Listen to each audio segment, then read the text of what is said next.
I can see the dawn of a better day for humanity. For as long as we can remember, the working people of New York have been told by the wealthy and the well-connected that power does not belong in their hands. Fingers bruised from lifting boxes on the warehouse floor, palms calloused from delivery bike handlebars, knuckles scarred with kitchen burns. These are not hands that have been allowed to hold power.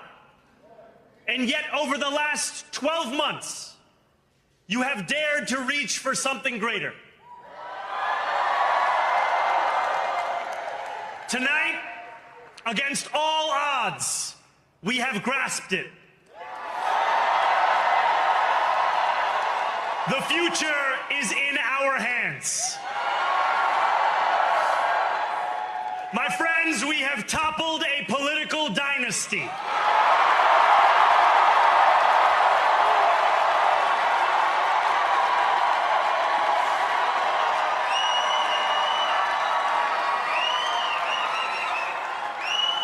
I wish Andrew Cuomo only the best in private life. But let tonight be the final time I utter his name as we turn the page on a politics that abandons the many and answers only to the few.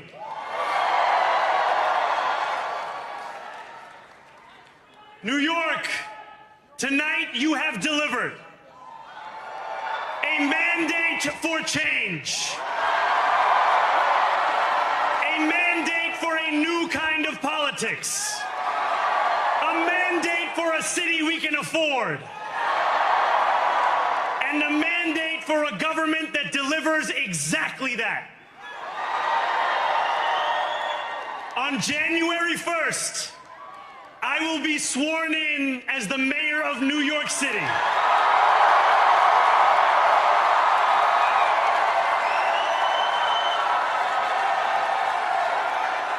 And that is because of you.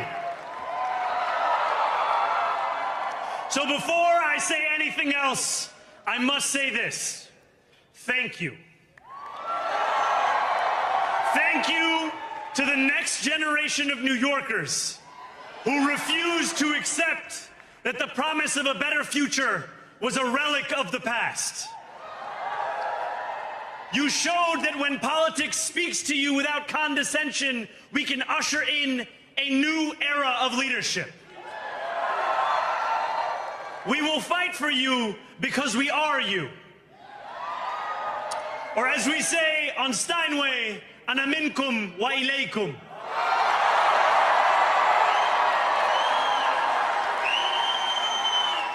Thank you to those so often forgotten by the politics of our city who made this movement their own. I speak of Yemeni bodega owners and Mexican abuelas, Senegalese taxi drivers and Uzbek nurses, Trinidadian line cooks and Ethiopian aunties. Yes, aunties.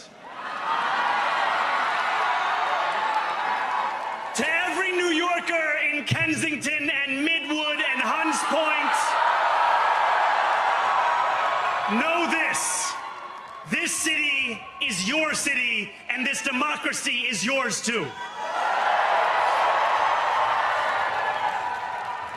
This campaign is about people like Wesley, an 1199 organizer I met outside of Elmhurst Hospital on Thursday night.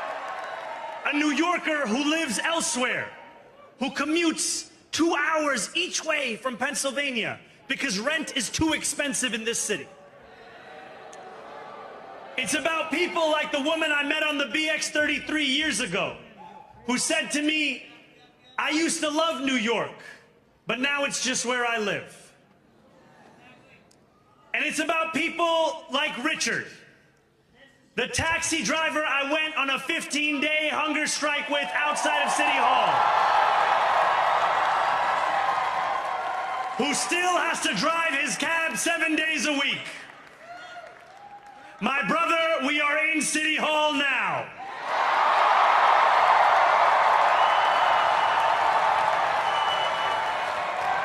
This victory is for all of them, and it's for all of you. The more than 100,000 volunteers who built this campaign into an unstoppable force. Because of you, we will make this city one that working people can love and live in again. With every door knocked, every petition signature earned, and every hard-earned conversation, you eroded the cynicism that has come to define our politics. Now, I know that I have asked for much from you over this last year. Time and again, you have answered my calls. But I have one final request. New York City, breathe this moment in. We have held our breath for longer than we know. We have held it in anticipation of defeat. Held it because the air has been knocked out of our lungs too many times to count. Held it because we cannot afford to exhale. Thanks to all of those who sacrificed so much, we are breathing in the air of a city that has been reborn.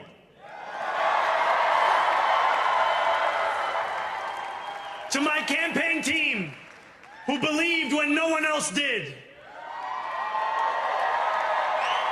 and who took an electoral project and turned it into so much more, I will never be able to express the depth of my gratitude. You can sleep now.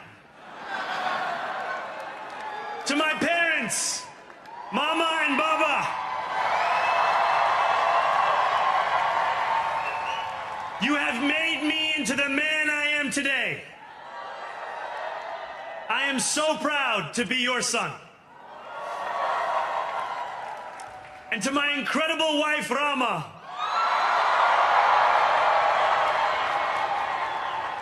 Hayati, there is no one I would rather have by my side in this moment and in every moment.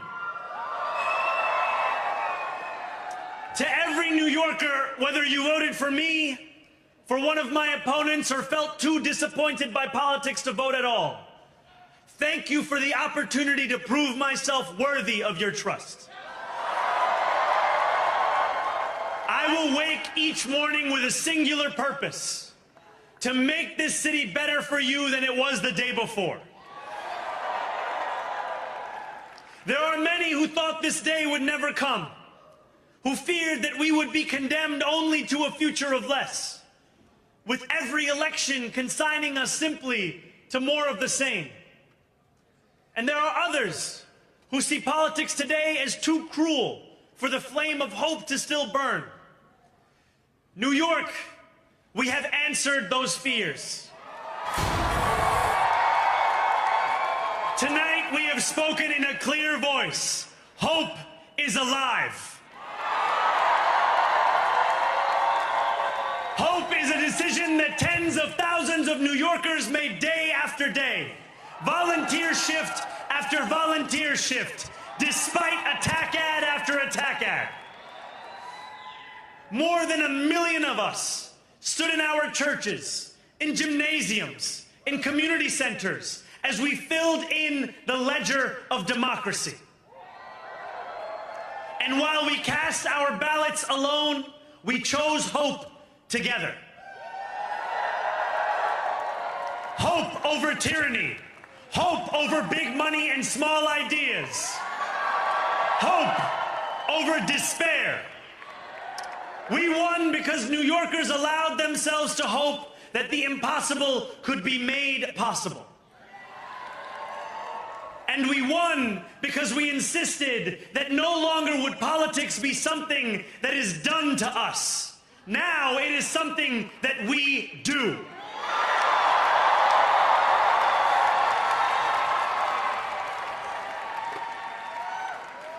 Standing before you, I think of the words of Jawaharlal Nehru.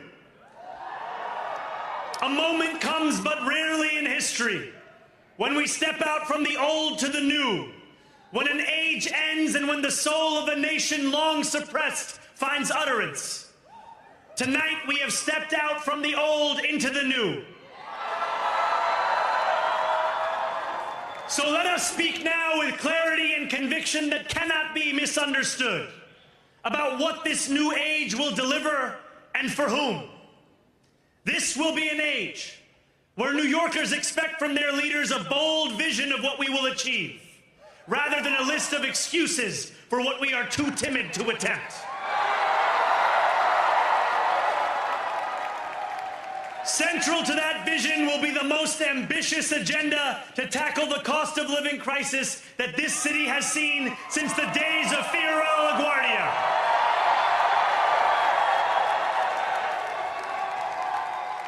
An agenda that will freeze the rents for more than 2 million rent-stabilized tenants. Make buses fast and free. And deliver universal childcare across our city.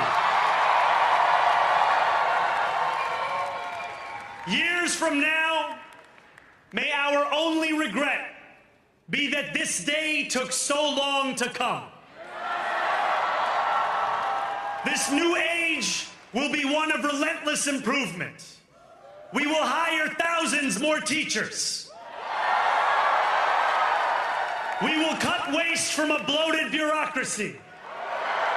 We will work tirelessly to make lights shine again in the hallways of NYCHA developments where they have long flickered. Safety and justice will go hand in hand as we work with police officers to reduce crime and create a department of community safety that tackles the mental health crisis and homelessness crises head on. Excellence will become the expectation across government, not the exception.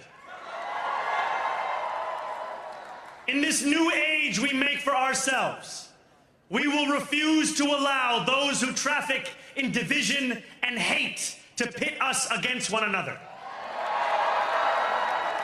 In this moment of political darkness, New York will be the light. Here, we believe in standing up for those we love. Whether you are an immigrant, a member of the trans community, one of the many black women that Donald Trump has fired from a federal job, a single mom still waiting for the cost of groceries to go down, or anyone else with their back against the wall, your struggle is ours too. And we will build a city hall that stands steadfast alongside Jewish New Yorkers and does not waver in the fight against the scourge of anti-Semitism. Where the more than 1 million Muslims know that they belong. Not just in the 5 boroughs of this city, but in the halls of power. No more will New York be a city where you can traffic in Islamophobia and win an election.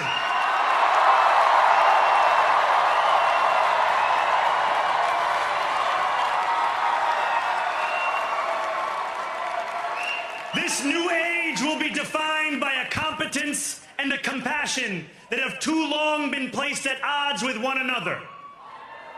We will prove that there is no problem too large for government to solve and no concern too small for it to care about.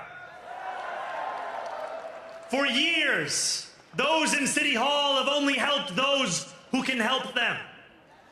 But on January 1st, we will usher in a city government that helps everyone. Now I know that many have heard our message only through the prism of misinformation. Tens of millions of dollars have been spent to redefine reality and to convince our neighbors that this new age is something that should frighten them. As has so often occurred, the billionaire class has sought to convince those making $30 an hour that their enemies are those earning $20 an hour. They want the people to fight amongst ourselves so that we remain distracted from the work of remaking a long broken system. We refuse to let them dictate the rules of the game anymore. They can play by the same rules as the rest of us. Together, we will usher in a generation of change. And if we embrace this brave new course, rather than fleeing from it, we can respond to oligarchy and authoritarianism with the strength it fears, not the appeasement it craves. After all, if anyone can show a nation betrayed by Donald Trump how to defeat him, it is the city that gave rise to him.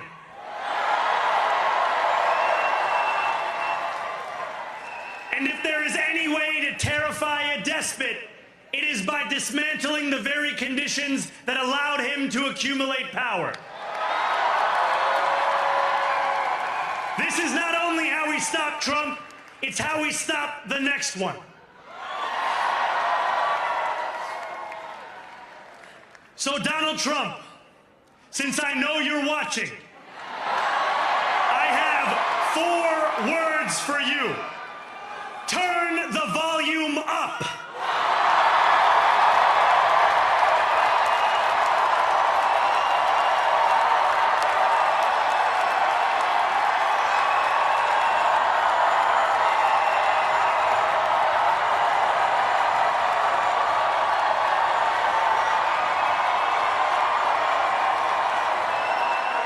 We will hold bad landlords to account because the Donald Trumps of our city have grown far too comfortable taking advantage of their tenants. We will put an end to the culture of corruption that has allowed billionaires like Trump to evade taxation and exploit tax breaks. We will stand alongside unions and expand labor protections because we know, just as Donald Trump does, that when working people have ironclad rights, the bosses who seek to extort them become very small indeed. New York will remain a city of immigrants, a city built by immigrants, powered by immigrants, and as of tonight, led by an immigrant.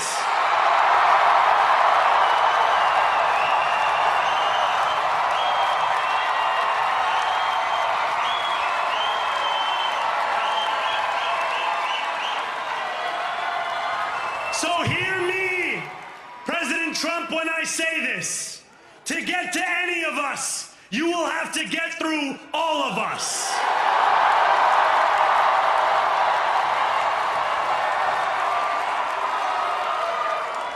When we enter City Hall in 58 days, expectations will be high. We will meet them. A great New Yorker once said that while you campaign in poetry, you govern in prose. If that must be true, let the prose we write still rhyme and let us build a shining city for all. And we must chart a new path, as bold as the one we have already traveled. After all, the conventional wisdom would tell you that I am far from the perfect candidate. I am young, despite my best efforts to grow older. I am Muslim. I am a democratic socialist. And most damning of all, I refuse to apologize for any of this. And yet, if tonight teaches us anything, It is that convention has held us back. We have bowed at the altar of caution, and we have paid a mighty price. Too many working people cannot recognize themselves in our party. And too many among us have turned to the right for answers to why they've been left behind. We will leave mediocrity in our past. No longer will we have to open a history book for proof that Democrats can dare to be great. Our greatness will be anything but abstract. It will be felt by every rent-stabilized tenant who wakes up on the first of every month,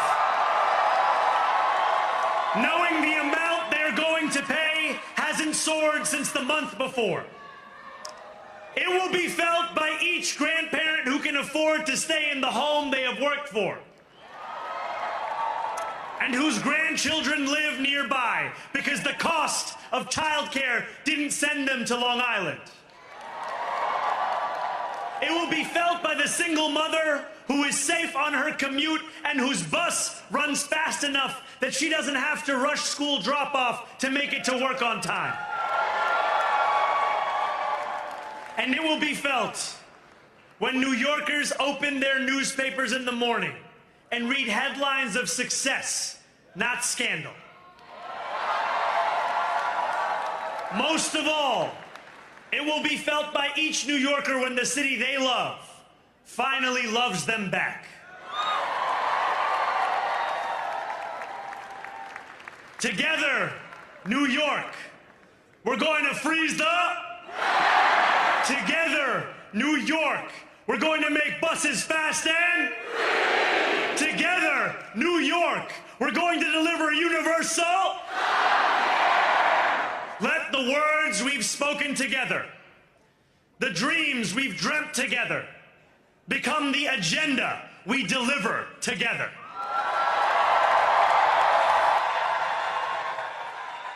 New York, this power, it's yours. This city belongs to you. Thank you.